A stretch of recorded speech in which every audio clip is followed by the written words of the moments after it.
Hindi cinema की सदाबहार दीवा रेखा अपनी प्रोफेशनल लाइफ में काफी सक्सेसफुल रही, लेकिन उनकी पर्सनल लाइफ उथल पुथल से भरी रही। निजी जिंदगी में दर्द झेलने वाली रेखा को कई बार प्यार हुआ, लेकिन जिंदगी भर का साथ कोई ना निभा सका। रेखा ने दिल्ली के बिजनेसमैन मुकेश अग्रवाल से शादी की थी, लेकिन शादी के चंद दिनों बाद ही मुकेश ने सुसाइड कर ली थी। यहाँ तक कि रेखा पति के अंतिम संस्कार में भी नहीं पहुंची थी। बॉलीवुड की दिग्गज एक्ट्रेस रेखा के लाइफ में 1990 में दिल्ली के यंग बिजनेसमैन मुकेश अग्रवाल की एंट्री हुई थी। दोनों में पहले बात हुई, फिर मुलाकातों का सिलसिला शुरू हुआ और फिर जल्द ही इनकी मोहब्बत परवाना चढ़ गई।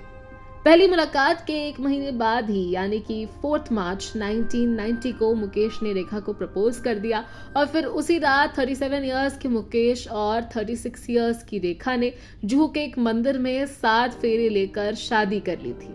रेखा गणेशन रेखा अग्रवाल बन गई थी। कुछ दिन बाद ही रेखा की शादीशुदा जिंदगी में उस वक्त बड़ा तूफान आ गया जब उन्हें पता चला कि उनके पति मुकेश डिप्रेशन के मरीज हैं। अब रेखा ने धीरे धीरे मुकेश से दूरी बढ़ानी शुरू कर दी थी।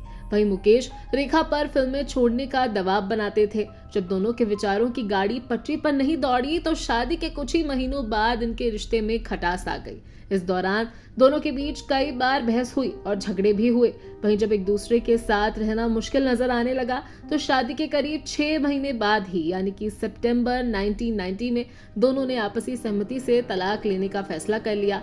26 सितंबर को रेखा एक स्टेज शो में हिस्सा लेने के लिए अमेरिका चली गई थी। इस दौरान रेखा को इल्म भी नहीं था कि मुकेश अग्रवाल कुछ ऐसा कर बैठेंगे जो सबके दिलों में कभी न भरने वाला एक गहरा जख्म बन जाएगा। 2 अक्टूबर 1990 को मुकेश ने अपने फार्म हाउस में रेखा के दुपट्टे से फांसी लगाकर खुद अपने हाथों से अपनी लाइफ खत्म कर दी। मुकेश ने मरने से पहले सुसाइड नोट भी लिखा। हालांकि अपने सुसाइड नोट में उन्होंने लिखा था कि उनकी मौत के लिए कोई जिम्मेदार नहीं है। मुकेश ने बेशक अपनी मौत का जिम्मेदार किसी को नहीं ठहराया था, लेकिन रेखा को इसके लिए दोषी माना जाता रहा। उन्हें काफी जिल्लत उठानी पड़ी थी। यहाँ तक कि उन दिनों रिलीज रेखा की फिल्म शेषनाग के पोस्टरों पर कालिक पोत दी गई थी। उन्हें पति की हत्यारिन पुकारा जाने लगा था। इतनी जिल्लत झेलने के बाद रेखा मुकेश के अंतिम संस्कार में भी नहीं आई थी।